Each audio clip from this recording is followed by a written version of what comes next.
Բարև ձեզ սիրելի բարեկամներ, դուք դիտում եք Ամերիկոսի Post-Scriptum հաղորդաշարը եւ այսօր իմ զրուցակիցն է Հայաստանի Հելսինկյան կոմիտեի նախագահ Ավետիք Իշխանյանը։ Պարոն Իշխանյան, շնորհակալություն, որ այսօր եկել եք։ Ես ուզում եմ սկսել հենց այն իրավիճակից, որը ստեղծվել է ՑՄՀ դատապարտվածների հետ, որ մասնավորապես Արսեն Արծրունին մերժել են եւ այլն։ Ընդհանրապես այդ հարցը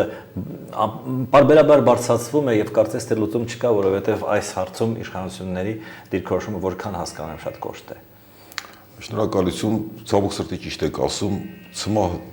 դատապարտվածների հարցը Հայաստանում այսպես ասած տաբու է։ Մի կողմից հասարակական ընկալումը բավականին բարդ է, որովհետև ՑՄՀ դատապարտվածներ մարդկանց մեջ կարծրատիպ կա, որ նրանք ինչ տիպի հանցագործներ են, ինչեր են արել եւ այլն, եւ ընդհանրապես շատ դժվար է նույնիսկ հասարակության գիտակցության մեջ ինչ-որ փոփոխություն մտցնել։ Եվ չեն խորանում մարդիկ մի կողմից կարող են դժգոհել Հայաստանի դատաիրավական համակարգից, դատարանների անարդարությունից, բայց մյուս կողմից կարծես մոռանալով ընդհանրապես ազատազրկվածների մասնավորապես ՑՄՀ-ների մասին այդպիսի կարծիք ունենալ այդ կարծրատիպային։ Մյուս կողմից ոչ թե տպավորություն, այլ արդեն համոզմունք կարող եմ ասել, որ հատկապես ՑՄՀ դատապարտվածների հետ կապված իշխանությունների դիրքորոշումը շատ կոշտ է, այսինքն որևէ փոփոխություն այդ ոլորտում չեն ուզում անել, բացարձակապես։ Իսկ խնդիրը շատ լուրջ է։ Խնդիրը նախ ես կուզենայի ասել մի քանի հարթության վրա է խնդիրը։ Հարթություններից մեկը ընդհանրապես վերաբերմունքն է այդ անձանց նկատմամբ։ Դեռ մի կողմ եմ դնում, թե ինչքանով են ճիշտ եղել դատավճիռները եւ այլն եւ այլն։ Վերաբերմունքը։ Գիտեք, կա այսպես ասած հումանիստական մոտեցում մարդասիրական կամ ասենք եվրոպական շատ երկրներում, որտեղ վաղաժամկետ ռեաբիլիտացիոն աշխատանքներ են տարվում, վաղաժամկետ ազատման հարցն է դրվում, նույնիսկ արձակուրդներ են տրվում եւ այլն, եւ նաեւ շատ հետաքրքիր վիճակագրություն գոյություն ունի։ Ասենք օրինակ Սլովակիան, որը Հայաստանի չափ բնակչություն ունի 2.5 միլիոն, ընդհանրապես 26 ՑՄՀ դատապարտյալ կա։ Սլովենիայում, հիմա կասեմ, Սլովենիայում 6 ՑՄՀ դատապարտյալ կա, նույնպես համարժեք Հայաստանի նման։ Նիդերլանդներում 16.5 միլիոն բնակչությանը 120 ՑՄՀ դատապարտյալ։ Շվեդիայում 9.5 բնակչության 170 ՑՄՀ դատապարտյալ։ Հայաստանում ուրեմն 105 ՑՄՀ դատապարտյալ կա։ Եվ խնդիրը նաև բացի այդ վերաբերմունքը որ կա, նաև կա իրավական հարթության մեջ շատ լուրջ խնդիրներ կան։ Այսինքն, գիտեք ոնց է, մենք կարող ենք խոսել մի կողմ դնենք մարդասիրական մոտեցումը։ Մարդիկ հանցանք են կատարել, ես հավատում եմ Հայաստանի դատական համակարգին եւ այլն։ Բայց մյուս կողմից կա իրավական հերթական կազուսը։ Ուրեմն խոսքս վերաբերում է ՑՄՀ դատապարտվածներից այժմ 45, առաջ 42-ն էին, որոնք մինչև 2003 թիվը մահվան էին դատապարտված եւ մորաթորիում կար, ինչպես հայտնի է, մահապատիժի կատարը չէր ածվում։ Երբ որ ընդունվեց Հայաստանի քրեական նոր օրենսգիրքը եւ դե յուրե վերացվեց մահապատիժը, հաջորդ օրը հանրապետության նախագահը ներում շնորհեց այդ մահվան դատապարտվածներին եւ իր հրամանագրով էլ նրանց տվեց ՑՄՀ դատապարտում։ Կարելի է դատապարտել մարդկանց նախագահի հրամանագրով։ Հենց ինչպես ասում են, շանգլուխը այդտեղ է թաղված, որովհետեւ մի րոպե պատկերացնենք, որ ներում չէր եղել։ Ինչ պետք է լիներ այդ մարդկանց ճակատագիրը։ Հավանաբար դատարանները պետք է նրանց գործերը վերանային եւ չի բացառվում, որ բոլորին ՑՄՀ դատապարտում տային եւ այդտեղ որևէ հարց չէր կարող լինել, որովհետեւ ՑՄՀ ամենեքում ավելի մեղ պատիժ է, քան մահապատիժը։ Բայց նախագահը իրավունք ուներ տալ ներում, բայց նա իրավունք չուներ նրանց տալ պատժաչափ։ Եվ ներման դեպքում, քանի ներման դեպքում մենք պետք է նայենք քրեական հին օրենսգրքին, որտեղ մահապատժի դատապարտված անձանց ներման դեպքում նրանց տրվում է դատավճիռ 15-ից 20 տարի։ Իսկ 15-ից 20 տարին ավելի մեղմ է, քան ՑՄՀ։ Եվ տվյալ դեպքում ներումից հետո պետք է նրանց տային 15-ից 20 տարի։ Եվ այս հարցը նույնպես փակուղի առաջ են կանգնում։ Հաջորդ իրավական խնդիրը, սա էլ ասեմ, անցնենք մյուս հարցերին։ Ուրեմն անցած տարի մայիսի 25-ին, եթե չեմ սխալվում, քրեական օրենսգրքում փոփոխություններ մտցվեցին։ Եվ ես հիշում եմ հանրապետության գլխավոր դատախազը փոփոխությունները ինչպես բացատրեց։ Փոփոխությունները հետևյալն էին, մինչ այդ Հայաստանում այսպես էր պատժաչափը 15 տարի եւ հետո ՑՄՀ։ Միջանկյալ որևէ այլ պատիժ գոյություն չուներ պատժաչափ։ Եվ գլխավոր դատախազը բացատրեց, որ այդ ճեղքվածքը շատ մեծ է եւ դատարանները չեն կարողանում կողմնորոշվեն հաճախ, որ ասենք 15 տարի կարծես թե քիչ է, բայց ՑՄՀ շատ է եւ երբեմն կարող են կամ քիչ տալ, կամ ՑՄՀ չափից դուրս շատ տալ։ Եվ այդ բանով մտցվեց 20 տարի եւ որոշ դեպքերի համար նաեւ 25 տարի։ Տրամաբանությունը արդյոք չի հիշում, որ եթե այդ օրենքը գործեր այն ժամանակ, երբ որ մարդկանց ցմահային դատապարտում, գուցե ցմահների որոշակի տոկոսը հենց այդ 20-25 տարվա մեջ կլիներ։ Եվ այս դեպքում էլ բոլոր դիմումները ցմահ դատապարտվածների դատարաններ բոլորը մերժվեցին, ասելով, որ օրենքը ունի խստացման բնույթ, ոչ թե մեղմացնող ինքը։ Մի կողմից գիտեք ոնց է, եթե 15 տարի դատապարտվածը դիմի, բնականաբար խստացումը ճիշտ է, որ խստացում ունի դա։ Բայց եթե ցմահի դեպքում սա ունի մեղմացում, բայց էլի փակուղի եւ կարծես թե ոչինչ հնարավոր չի անել։ Եվ իդեպ ասեմ, որ այդ նույն օրենքի փոփոխության շրջանակներում էլ Արսեն Արթուրնու գործը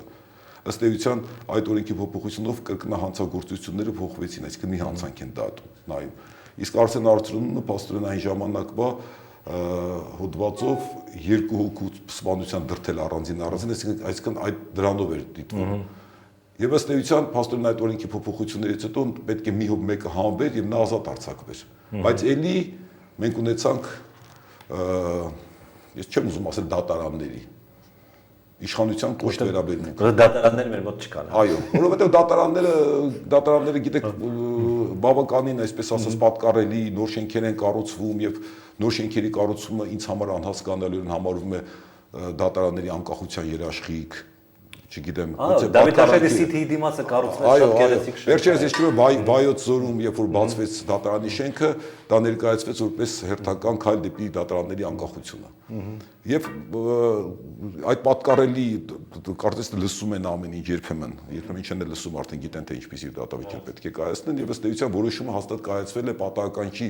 որ գուցե երկար ժամանակ իմ կարծիքով իշխանությունները չէին կողմնորոշում ինչ որոշում կայացնել եւ անդադ հետաձգվում էր դատը եւ վերջի որոշումը կայացվել է։ Եվրոպայի խորհուրդը, որ այդքան նախանձախնդիր է մեր հումանիզմի եւ բարեփոխումների մեջ, ինչու այս հարցում բավականին անտարբեր է։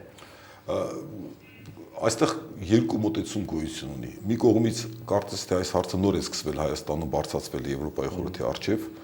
արդեն վերջի մի քանի տարվա մեջ ենք սկսել բարձրացնել, մասնավորապես մեր կազմակերպությունը։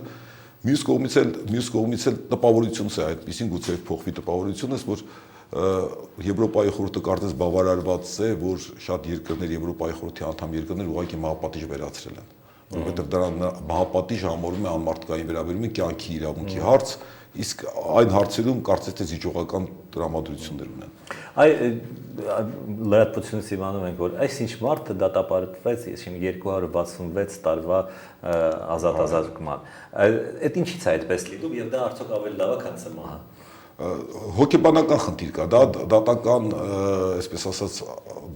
համակարգերի տարբերությունն է, իդեպ ես եթե չեմ սխալվում, Վրաստանը վերցրել այդ ամերիկյան մոդելը։ Ամերիկյան, հա։ Երբ որ ասենք թե տարբեր հանցագործությունների համար պատժաչափերը ոչ թե կլանվում են, այլ գումարվում են եւ ստացվում է այդպիսի բան։ Ըստ էության դա նույն ցմահ բանտարկությունն է, բայց ձևի համար համենայնպես կարծես թե դա այսպես ասած ավանդույթ է, այդպես ասել։ Եթե ինչ-որ մի բան փոխվի, դա կտարածվի Նաիրի Հունանյանի, Կարեն Հունանյանի վրա։ Ես ավելի ընդարձակ հարցին պատասխանեմ։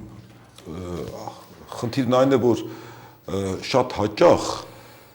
ես խոսել եմ նաև իրավաբանների հետ, որոշ փաստաբանների հետ եւ այլն, նաև իշխանության որոշակի ներկայացուցիչների հետ,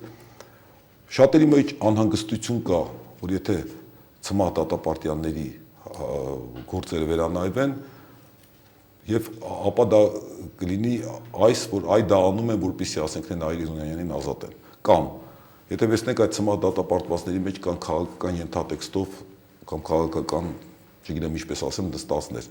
նույն դրոյի գործով կան նստածներ, Վահան Հովհաննիսյան +31 Տիգրան Ապետիսյանը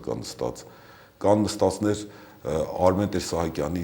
գործով նստածներ եւ հոկտեմբերի 27-ի գործով նստածներ։ Գիտեք, եթե մենք այդ հոգեբանությամբ ենք նայում գործին, այդ հոգեբանությամբ, եթե այսպես անենք, այս մարդը կազատվի, ապա մենք իրավական պետություն չենք կարող դառնալ։ Իհարկե, այդտեղ հոգեբանական եւ մարդկանց մտքի փոփոխություն էլ է պետք։ Իսկ կներեք, իսկ ինչ կարելի է ասել այդ բանի մասին, որ այդտեղ նստած են նաեւ, ասենք, մարդիկ, որոնք օժանդակության համար հանցագործությանը, գուցե իմացել են ինչ հանցագործություն, բայց չեն պատկերացրել հանցագործության չափը, ասենք վարորդ է, որը ասենք մարդկանց ինչ-որ տեղ է տարել, հետո գնացել է տուն, մի քանի օրից հետո չնայած իմացել որ նրանք բռնվել են, եկել տնից բռնել են եւ տվել են ցմահ բանտարկություն։ Ինչ կասեք դրանց մասին։ Դե դատական սխալ։ Ինչ կարամ ասել։ Կամ դատական սխալ կամ կա նաեւ այսպիսի բան, որ ցույց տան, թե իրենք այդ հանցագործության նկատմամբ ինչա խիստ են, ինչքան մարդու են դատում։ Այսինքն սա եւ մի կարեւոր ուրիշ հարց ցմահների հետ կապված։ Ես ինչպես ասացի, ռեաբիլիտացիա եւ այլն տարբեր խնդիրներ չկան լուծված, մի կարեւոր հարց, ի վերջո այդ ցմահ դատապարտվածների մեջ կան շատ պատանիներ։ Մենք խոսում ենք անդադ բանակում կատարված հանցագործություններից եւ պատիժ ենք պահանջում եւ արդարացիորեն ենք պատիժ պահանջում։ Մյուս կողմից պատկերացրեք, որ 18-ից 20 տարեկանները բանակային այդ հոգեբանության մեջ գուցե աֆեկտի տակ կամ ինչի ազդեցության տակ սպանություններ են գործել։ Հələ մի կողմ եմ դնում ես դատավարության արդարությունը։ Հիշենք Մատաղիսի գործը, որ ի վերջո ցմահ էր տրված եւ ի վերջո փոխվեց դատավեճերը։ Եվ այդպիսի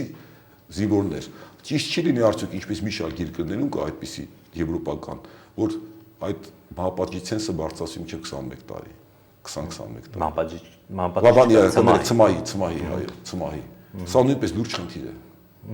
Պատանիների մասին վերջերս իշխանության ներկայացուցիչները սկսեցին խոսել պրոբացիա ինստիտուտի մասին, դե երիտասարդ է սխալվել է, եկեք ընդհանրապես չնստացնենք, բրասլետ կացնենք, որ նա հսկողության տակ լինի եւ այդպես անցկացնի իր պատիժը։ Նորմալ է դա Հայաստանի համար, թե կիրառելի չէ։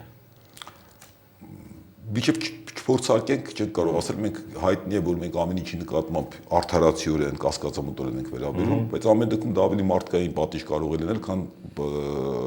ազատազրկումը։ Թե հուսանք, որ կարդարացնի, ամեն դեպքում դա եթե կիրառվի շատ ճիշտ կլինի։ Եվ այստեղ նորից հարց է առաջանում,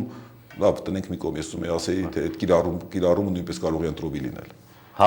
այսինքն սա էլ կոռուպցիայի կամ եսին ինչի։ Ամեն դեպքում, գիտեք, ամեն դեպքում այդ փոփոխությունը որ լինի, ես կհամարեմ դրական։ Հետո կարելի է ուղղակի դիտարկել, թե ինչպես է դա կիրառվում։ Որ դեպքում, այսինքն նմանատիպ են կիրառվում, թե տարբեր ձևով, որ արդեն կասկածի հիմք կարող են նոր այդ ժամանակ հանդիսանալ։ Հեռուստադիտողների հարցերը։ Դուք ուսումնասիրեք, ասեք, կան ցմահների մեջ անմեղ մարդիկ։ Ես խուսափեի այդ բառը օգտագործելուց անմեղ։ Ես կարող եմ շատ դեպքերում կասկածել, արդյոք նրանք են կատարել այդ հանցագործությունը, թե արդյոք ասենք ենթադրենք այսպիսի մի դեպք, մարդը դատապարտված է 5 հոգու սպանության գործով, արդյոք 5 հոգուն էլ նա է սպանել, մի կողմից արդյոք նա է արել եւ արդյոք ամբողջ հանցագործության չափով ինչ որ նրան մեղսակցվում է նա է արել, ես այսպես կպատասխանեի այդ հարցին։ Եվ կոնկրետ հարցնում է հեռուստադիտողը արդյունքում հարազատները պնդում են, որ նա անմեղ է, կարող եք դա ասել։ Չեմ կարող ես դա պնդել, ես կարող եմ իրավական ճանապարհով ասել, որ եւ հումանիստական եւ իրավական ճանապարհով նա պետք է ազատ արձակվեր, դա դնենք մի կողմ եւ մյուսն էլ ի վերջո այսքան տարի նստած լինելուց հետո եւ նրա բարք ուսումնասիրելուց հետո գուցե եւ կարող էր կիրառվել վաղաժամկետ ազատում։ 94 թվականին է դատապարտվել։ Այո։ Այսինքն անցել է 20 տարի պետք է անցնի օրենքով ներմանդիում գրելու համար, բայց հենց խոսքը այն մասին է, որ փոփոխություն մտցվի նաեւ ներման հարցում, ինչպես շատ երկրներում կա 8 տարի, 12 տարի եւ այլն, որ կարող են ներում ստանալ։ Արդյոք այցելել եք դուք կամ որևէ մեկը Նաիրի Հունանյանին չեք ուզում հանդիպել, նա չի ուզում հանդիպել իրավապաշտպաններին։ Անկեղծ ասեմ, ես ինքս նրա հետ չեմ հանդիպել, բայց միտք ունեմ հանդիպելու նրա հետ։ Նրա հետ չեմ հանդիպել եւ ես մի բան պետք է ասել, որ Եվրոպայի խոշտանգումների կանխարգելման կոմիտեի զեկույցը 2010 թվականի Հայաստանի վերաբերող բավական խիստ էր ասված, հատկապես նախկին ազգային անվտանգության, որը հիմա արդարության նախարարության ենթակայության տակ է, քրեակատարողական կենտրոն քրեակատարողական, այո, KGB-ի բանտումը կարճ ասած, այնտեղ պահվող երկու ցմահ բանտարկյալների վիճակի մասին։ Բավականին խիստ էր ասված, որ այդ մարդիկ մենախցերում են, մենակ են, առանց արտաքին աշխարհի հետ որևէ կապի, հերոստացույց չունեն, զբոսանքի առանձին են տարվում եւ որևէ շփում չունեն եւ նրանք հոգեկան խանգարման եզրին են հասել։ Բավականին խիստ էր ասված։ Նաիր Հունանյանը։ Այո, դա նկատի, որովհետեւ միայն երկու ցմահ բանտարկված կա Նաիր Հունանյանն ու իր եղբայրը, որոնք գտնվում են KGB-ի բանտում։ Խոշտանգումների վերաբերյալ, այնուամենայնիվ, այ տեսեք, 37 թվականից հետո անցել է, չգիտեմ, մի ամբողջ կյանք, հա, մարդկային։ Այնուամենայնիվ մեր ոստիկանները, մեր դատախազական համակարգը շարունակում են գտնել այն, ինչ որ գտնում էր Վիշնևսկին, հա, գլխավոր դատախազը Սովետական Միությանը, որ ինքնախոստովանությունը դա ապացույցների թակուհին է։ Եվ այդ կանխավարկածով էլ նրանք շարժվում են։ Օրենսդրությունը փոխվել է, Եվրոպայի խորհուրդ, ինչու դա չի ազդում մեր վրա ոչ մի ձևի։ Ես այսպես փորձեմ պատասխանել իմ կարծիքը։ Քննչական մարմինները ոստիկանության աշխատողները դեռ իներցիայով այդ հոգեբանության տակ են։ Չնայած երիտասարդներ կան, բայց երևի նրանք, այսպես ասած, աշակերտել են հին, այսպես ասած, ոստիկաններին եւ նրանց համար ում որ բերման են ենթարկել, նա արդեն հանցագործ է։ Եվ մի կողմից հանցագործի նկատմամբ մարդկային վերաբերմունքը շատերը չեն պատկերացնում, մյուս կողմից էլ ձևը այդ ինքնախոստովանության ձևը ապացույցների ձևը, որ որևէ այլ աշխատանք չի պահանջում, մանավանդ որ դրա համար որևէ մեկը չի պատժվում։ Եվ ըստ էության ինչ է կատարվում։ Կատարվում է, որ անձին բերում են ոստիկանատուն, կասկածանքով ենթադրենք, բայց նա որևէ որ չի գրանցվում որպես կասկածյալ։ Եվ կարող է ժամերով, երբեմն նույնիսկ օրերով մնալ այդտեղ եւ անիրազեկության պատճառով նա չի կարող նաև փաստաբան ուզել։ Բայց եթե նույնիսկ ուզում է, փաստաբանը գալիս է, ասում են նա կարգավիճակ չունի, կասկածյալ չի, որ դուք ներկա լինեք։ Եվ այդ ժամանակ է կատարվում ամեն ինչ։ Ամեն ինչ ասելու նկատվում եւ անմարդկային վերաբերմունք եւ ծեծ եւ որը երբեմն դնում է խոշտանգումներ։ Այստեղ մի կողմից այդ մտածողությունն է, այդ իներցիոն մտածողությունը, մի կողմից հենց սրա հետ կապված թողներեն ինձ ոստիկանները պրոֆեսիոնալիզմի պակասը, մյուս կողմից ֆինանսավորման պակասը համապատասխան պետության կողմից եւ սարքավորումների պակասը։ Ինչ սարքավորում։ Բազմաթիվ սարքավորում, ես ձեզ ասեմ, բազմաթիվ սարքավորումներ կան ապացույցներ հավաքելու, DNK-ի, ասենք բանը որոշումներ կայացնելու եւ այլն, քննություն վարելու եւ դա այլ ապացույցներ հավաքելու։ Ընդհանուր միջև բենզին, որ մեքենայով գնանք ինչ որ տեղ։ Ընդհանուր միջև մատնահետքերի վերցնում։ Այս ամեն ինչը չկա։ Այս բոլորը պատճառներ են։ Բայց ով կարող է դրա դեմ դառնել։ Դրա դեմ կարող է առնել դատախազությունը, որը վերահսկողություն է իրականացնում քննության նկատմամբ, նախաքննության, նաև պաշտպանում է մեղադրանքը դատարանում։ Բայց դատախազությունը, ես այսպես ասեմ, որ խոշտանգումների կանխարգելման կոմիտեն Հայաստան երբ որ գալիս է 10 օրվա մեջ ավելի շատ բռնության դեպքեր է հայտնաբերում, քան դատախազությունը իր մշտ տարիների ընթացքում ընդհանրապես որևէ դեպք չի հայտնաբերում։ Մենք այսինքն դատախազությունը, որ պետք է առանձին գերատեսչություն որպես գործեր, ըստ էության ես ասում եմ, որ դա սիամական երկու օրինակներ են։ Ոստիկանություն, դատախազություն։ Իրենց որպես առանձին գերատեսչություն, գերատեսչական շահ չկա։ Մյուս ամենակարևոր օղակը, որը կարող է այս ամեն ինչը դեռնալ, դատարանն է, որ այդպիսի ապացույցներով բերված խոշտանգումներով եւ այլն ապացույցներով բերված բանը արդարացնել կամ, չգիտեմ, չընդունել այդպիսի մեղադրանքը։ Բայց դատարանների հարցում էլ մենք գիտենք, որ դատարանները նույնպես անկախություն չունեն եւ նրանք ոստիկանության, ես չեմ ասում էլ ավելի վերևներից, ոստիկանության եւ դատախազությունից, այսպես ասած, մրսում են։ Եվ փաստորեն համակարգը, երբ որ դու չունես իշխանության տարանջատում, անկախ դատական իշխանություն, մյուս կողմից, եթե դու չունես գերատեսչություններ ինքնուրույն գործող ոստիկանություն եւ դատախազություն իրենց ճահերով, իրենց կոնկրետ ճահերով, մենք ունենք փակ շրջան եւ մենք անդադ պայքարում ենք հետևանքների եւ ոչ թե պատճառների վերացման համար։ Եվ մյուս կարևոր հանգամանքը գոյություն ունի այստեղ նաեւ քաղաքական խնդիր։ Այսպես ասենք, դա ոչ դեմոկրատական երկրներում, այսպես մեղմ ասենք, ոչ դեմոկրատական երկրներում իշխանությունների հիմնական հնարան ուժային կառույցներն են։ Եվ եթե որևէ ոստիկան կամ ոստիկաններ այդ հարցով պատժվեն, նույնիսկ ոչ քաղաքական հարցով, ապա գուցե վստահությունը կորի իշխանության նկատմամբ քաղաքական լարվածությունների ժամանակ նրանց հնարան է լինելու։ Այսինքն ոստիկաններին խոշտանգումների համար չեն պատժում այն պատճառով, որովհետև ոստիկաններին օգտագործում են քաղաքական ճգնաժամերի պատճառով։ Նաև, ես այսպես կասեի նաև, այսինքն այստեղ եթե մենք հետևանքների մասին ենք մենք անդադ խոսում, եթե պատճառների մասին խոսենք, ապա պատճառը իշխանության տարանջատում չունենալն է։ Ես ավելի, գիտեք, մի ուրիշ օրինակ բերեմ, ոչ կոնկրետ, այսպես ասած, խոշտանգումների մարդու իրավունքների։ Դուք կարող եք ինձ պատասխանել, ինչի համար է Հայաստանում էկոլոգիայի նախարարությունը։ Չէ, բացարձակապես չգիտեմ ինչ է։ Իսկ պետք է որ այդպիսի ընդհանրապես նախարարություն լիներ, այո, պետք է, չէ, այդ նախարարությունը պետք է անընդհատ այլ շահեր պաշտպաներ, էկոլոգիայի եւ անդադ պայքարի մեջ ներդրքի նախարարության, արդյունաբերության նախարարության, քաղաքաշինության եւ այլնի, չէ։ Այսինքն նա պետք է պաշտպաներ այդ, բայց ըստ էության ձևական կառույց է, որովհետև իշխանության տարանջատում չկա եւ ինքնուրույն գործելու գերատեսչությունների չունեն, դա ուղղակի ցույց տալու համար որ այդպիսի կառույց կա։ Եվ այդ տեսակետից որ վերցնենք, եթե գանք ըստ էության ոստիկանություն, դատախազություն, դատարան, կարող է մենակ մի նախարարություն լինել, այդ ամբողջ հարցերը լուծեր։ Մի հարց հերոստատողի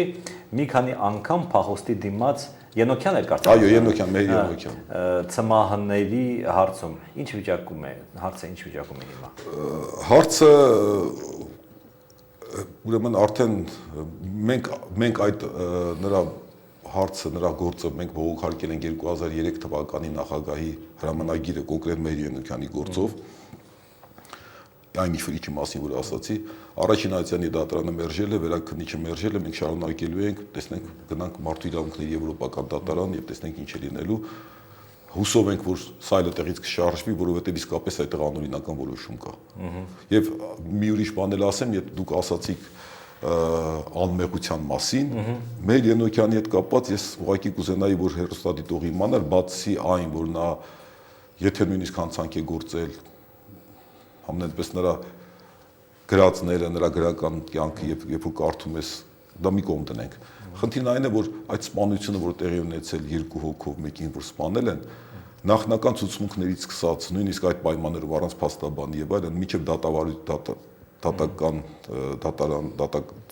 ցուցմունքները մեր Ենոքյանը սկզբից մինչեւ վերջ ասել է, որ ինքը չի սպանել։ Երկրորդ մարդը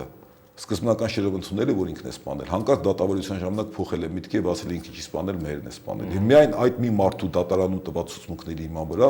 մեր Ենոքյանի տվել են այն ժամանակ մահապատիժ, իսկ այս մեկին 15 տարի ազատազրկում։ Միայն մի ցուցմունքների վրա եւ այն էլ այդպեսի փոփոխվող։ Այդ սպանվածը արտասահմանցի Իրանի քաղաքացի է։ Ոչ, դա ուրիշ հարց է, դա Սողոմոն Քոչարյանի խնդիրն է, որը այնտեղ կռվի ժամանակ ինքնապաշտպանության հարց է եղել եւ այլն եւ կռվի ժամանակ ցմահ են տվել։ Մի հոգու սպանության գործով երբ որ կռիվ է եղել, ինչ որ ինքնապաշտպանության հարցեր կա։ Իմ կարծիքով այստեղ խնդիրը քաղաքական է եղել, որովհետեւ սպանող եղել է Իրանի քաղաքացի եւ կարծում եմ որ այստեղ իշխանությունները ուզեն ցույց տալ թե ինչ խիստ են պատժում Իրանի քաղաքացու նկատմամբ ոտնձգությանը։ Եվ այդպիսի այլ դեպքեր էլ կան այդ ցմահների մեջ եւ իդեպ ասեմ հանկարծ հերոստատիտողը չմտածի որ մենք ասում ենք որ ցմահները բոլորը պետք է ազատվեն եւ այլն պետք է ընտրովի վերաբերմունք ցուցադրվի բոլորի նկատմամբ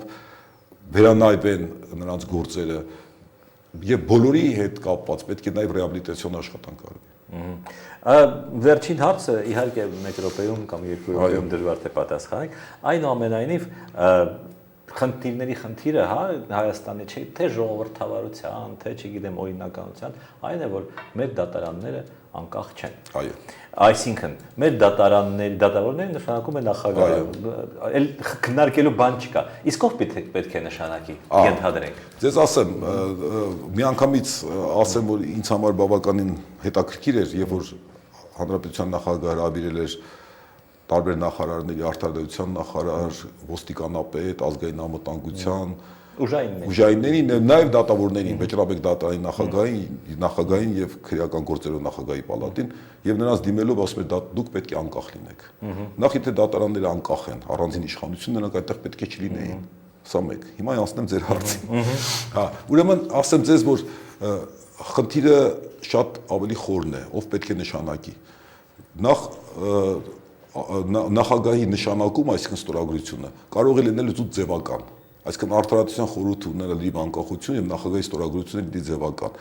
Սահմանադրությունից այդպես էին ենթադրում, բայց դատարանների մասին օրենքի ընդունումով ամբողջ փոխվեց եւ ըստ էության այդ փոփոխությունները արտադրության խորհրդի դարավ ձևական, որովհետեւ այնտեղ գրված է որ տեխնացուները երբ որ ներկայացում են դատավորների նախագահին, նա իր հայեցողությամբ ընտրում է այնտեղից տեխնացուներ կամ երբ որ փափուր տեղեր են լինում եւ ներկայացում է, եթե 2 շաբաթվա ընթացքում նա չնշանակի, դրանք համարվում են ցուցակից դուրս եկած։ Իսկ ով պետք է նշանակի։ Նախ ասեմ,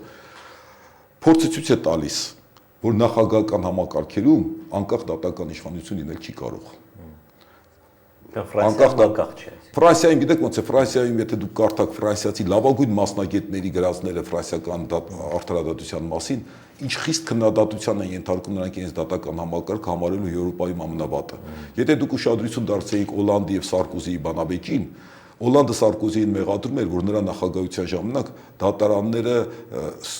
այսպես ասած ոչ արդար որոշումներ շատ են կայացել։ Կար այդպիսի։ Իսկ բանը հակադարձեց նրան Սարկոզին, ասեց դուք եք խոսում, երբ որ Միտերանի ժամանակ դատարանները լրիվ Միտերանի ասածներով էին շարժում։ Այսինքն այդ կախվածությունը կա եւ խոսքը գալիս է թե ով ավելի լավ նախագահ կլինի։ Եվ եթե լինեն պարլամենտական հանրապետությունում, ինքնըստինքյան ազատ առանձնանում է դատական իշխանություն։ Իսկ ով է նշանակում։ Տարբեր մեխանիզմներ կան։ Օրինակ Հայաստանում ինչպես է նշանակվում մարդու իրավունքների պաշտպանը, ըստ էության անկախության երաշխիքներ կան։ Այսինքն կարող է արդարադատության խորհուրդը ներկայացնի պարլամենտին, կարող է նախագահը, որը լիազորություններ չունի, ասենք ինչպես Անգլիայի թագուհին, նա նշանակի։ Այսինքն տարբեր մեթոդներ կան այդպիսի անկախությունը երաշխավորելու։ Շնորհակալություն պարոն Իշխանյան, հետաքրքիր զրույցի համար։ Ավետիք Իշխանյանն էր իմ զրուցակիցը, մենք կհանդիպենք երկուշաբթի օրը, ստեսություն։